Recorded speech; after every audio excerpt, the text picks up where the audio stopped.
આ સરહદી વિસ્તારના પ્રજાજનોની સુખાકારી વધે તે માટે દેશના પ્રધાનમંત્રી મોદી સાહેબના માર્ગદર્શનમાં આપણા માન્ય મુખ્યમંત્રી શ્રી ભૂપેન્દ્રભાઈ પટેલ સાહેબે અને તેમની કેબિનેટે નવા વાવ થરાદ જિલ્લાના નિર્માણનું જાહેરનામું અને તેની શરૂઆત આજે ગાંધી જયંતિના દિવસથી વિજયાદશમીના દિવસથી નક્કી કર્યું। હું દેશના પ્રધાનમંત્રી મોદી સાહેબ અને માન્ય મુખ્યમંત્રી શ્રી બંનેનો હૃદયથી આ વિસ્તારના પ્રજાજનો વતી આભાર માનું છું। આજે આ કાર્યક્રમની અંદર આ કાર્યાલય અને તમામ કચેરીઓ જિલ્લાની અને તાલુકાની નવા તાલુકાની અંદર ઓગળ તાલુકો, ધરણીધર તાલુકો, હળાદ તાલુકો અને રા તાલુકો તેની પણ કચેરીઓનું કામ આજથી જ ચાલુ થાય તે માટે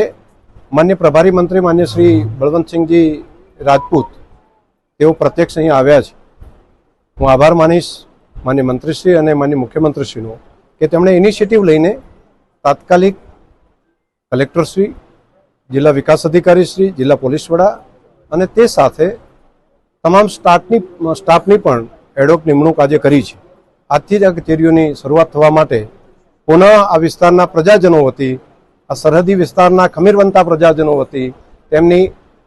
અપેક્ષા અને આકાંક્ષાઓ વતી હું રાજ્યના મુખ્યમંત્રીશ્રીનો હૃદયથી ખૂબ ખૂબ આભાર માનું છું।